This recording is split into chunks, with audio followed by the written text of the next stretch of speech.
If there is a crime, there is always a reason behind it. But oftentimes, when people search for this reason, they create an excuse instead. An excuse that creates sympathy for the criminal. The support and validation that was once given to the victim is transferred over to the defendant instead. Why? Because of the idea of nature or nurture.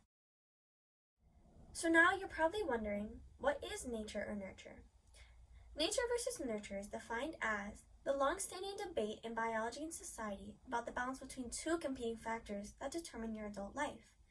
The APA Dictionary of Psychology defines nurture as the totality of environmental factors that influence the development and behavior of a person, and nature as the innate, presumably genetically determined characteristics and behaviors of an individual. Basically, nurture is the factors around you, while nature is the factors inside of you. But how does this apply to crime?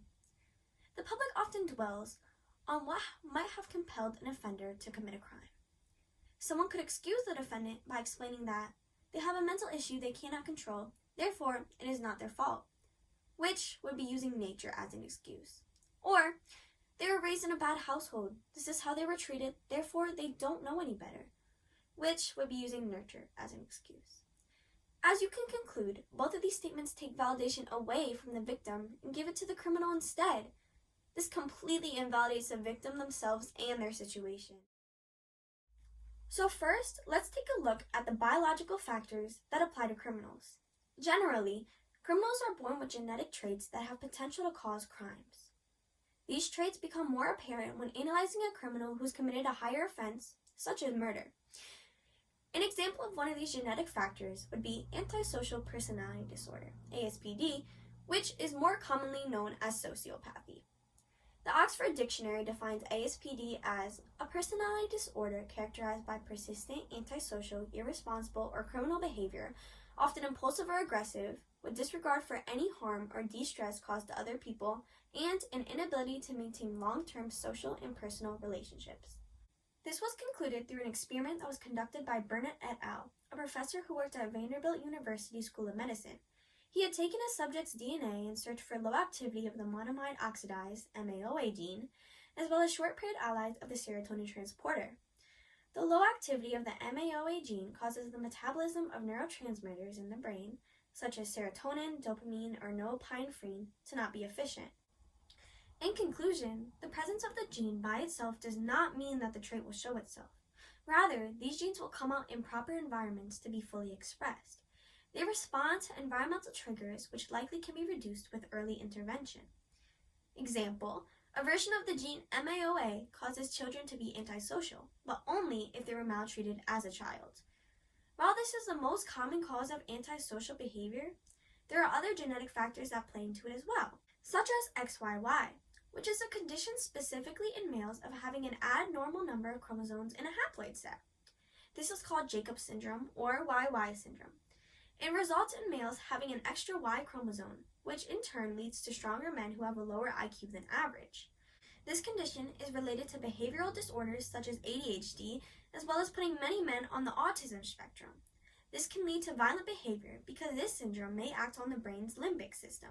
This is a system that regulates men's impulses, meaning that XYY syndrome can deregulate the system that controls men's impulses towards violence.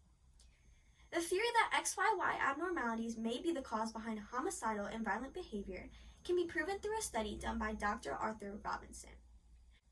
He examined 40,000 newborns for XYY and only 2,000 had the gene. 2/3 were tall, awkward, and had an IQ of 80 to 140. He states that these people are excitable, easily distracted, hyperactive, and intolerant of frustration. They have an increased chance of having a learning and behavioral disability. They are loners who are frequently agitated, etc. The mix of learning and behavioral disorders with an unregulated limbic system leads to a risk of males with this syndrome acting out with violence. An example of a serial killer who has XYY is Richard Speck. Speck killed 8 student nurses in Southern Chicago by stabbing, strangling, cutting their throats, and a combination of these things. In the end, both of these genetic conditions lead to a lack of understanding and impulse control. Therefore, people with these disorders are at a risk of committing a higher felony crime. But how do these factors become triggered? through nurture. Nurture is the most commonly seen defense used in order to gain a shorter sentence and/or punishment for the criminal. Typically, nurture refers specifically to how a person was raised and how that environment affected them. Family interaction is a huge part of someone's childhood. The first 4 years of life are crucial, multi-sensory experiences that are able to provide opportunities for toddlers to participate in the world. But without these multi-sensory opportunities, growing minds lack certain learning aspects. According to research done by the FBI, for children growing up, the quality of their attachments to parents and to other members of the family is most important as to how these children, as adults, relate and value other members of society. Essentially, these early life attachments, sometimes called bonding, translate into a map of how a child will perceive situations outside the family. Early exposure to violence and unpredictable stress causes the brain to operate on a fast track. Overactivity between the brain's axon and dendrites, plus a child's vulnerability, can increase the risk of lack of self-control. The moral of the story is if someone was hurt throughout their life, they are more likely to inflict that pain onto others. As an example, research has shown that a criminal who has been sexually abused throughout their childhood is more likely to sexually abuse their victim, while victims who were not sexually abused did not show this pattern. In his book, Serial Killers, Joel Norris describes the patterns of violence as generational. Parents who abuse their children, physically as well as mentally, instill in them an almost instinctive reliance upon violence as a first resort to any challenge. The most common forms of abuse that later led to crimes are sexual problems, physical abuse, psychological abuse, and a dominant, overbearing, and over-controlling father figure.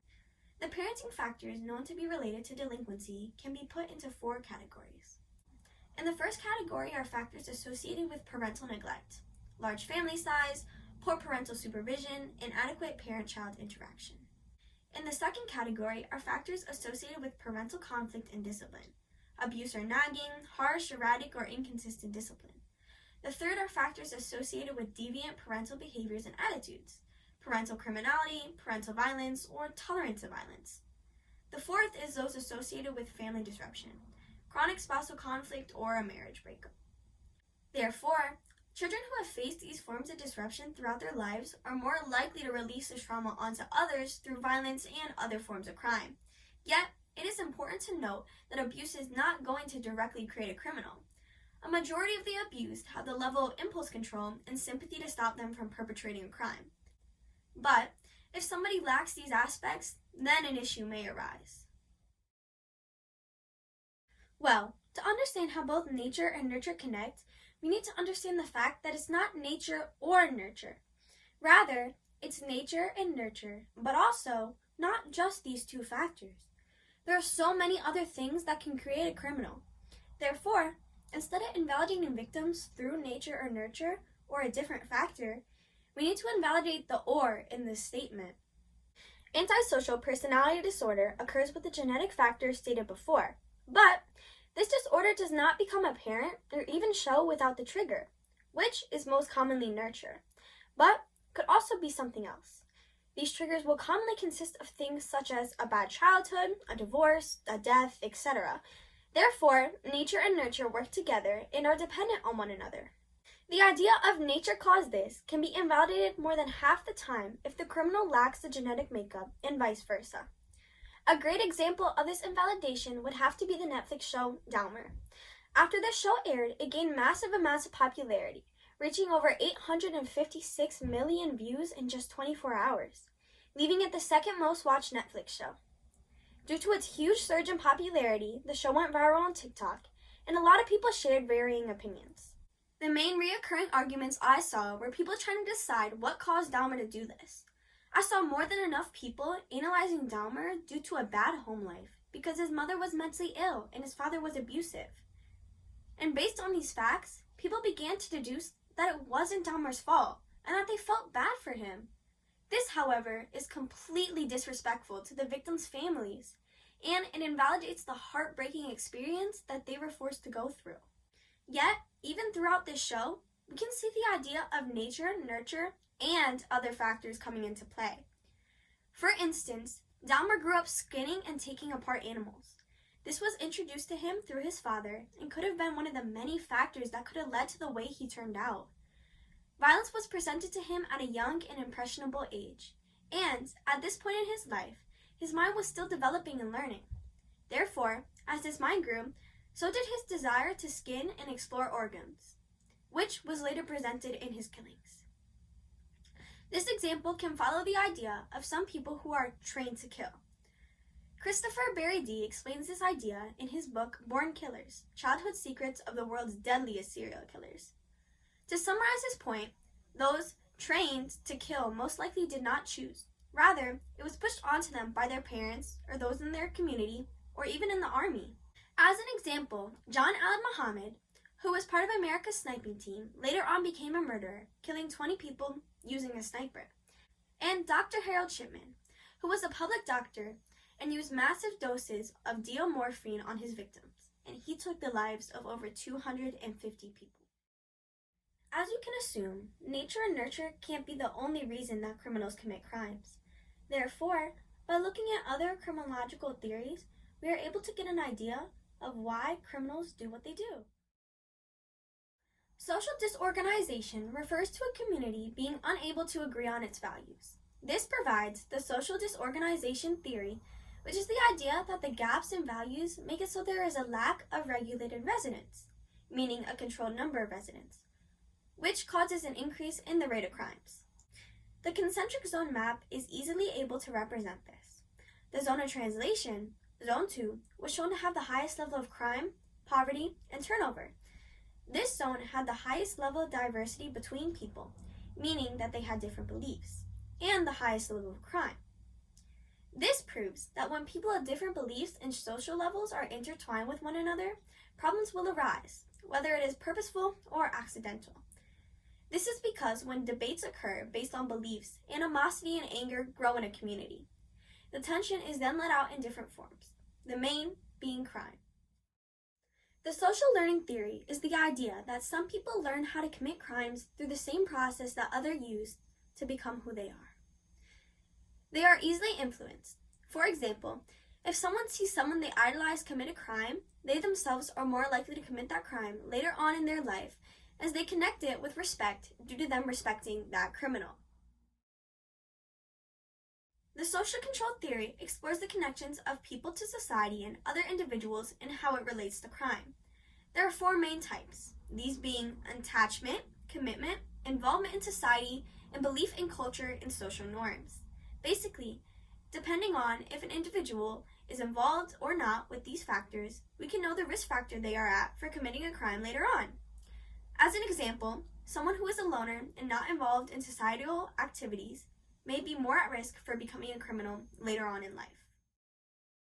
The broken window theory states that a window that is already cracked is more likely to have someone break it than a window that is perfectly intact. Therefore, people will more likely have an impulse to commit crimes in areas where crimes are common, rather than areas where they are not. This is because the higher rate of crime gives people the confidence to believe that they are more likely to get away with crime there because there is lower or not as strong police surveillance. Now, these are just some theories, but there's an insane amount of criminological theories. And yet, people choose to only use nature versus nurture, while there are so many other factors that play into crime. Something that should be brought to your attention is the fact that a majority of these topics discussed are theories with evidence to back them up. But these theories are constantly changing. As an example, in the 1950s, there were biological explanations that were used to justify the use of racial discrimination when determining intelligence.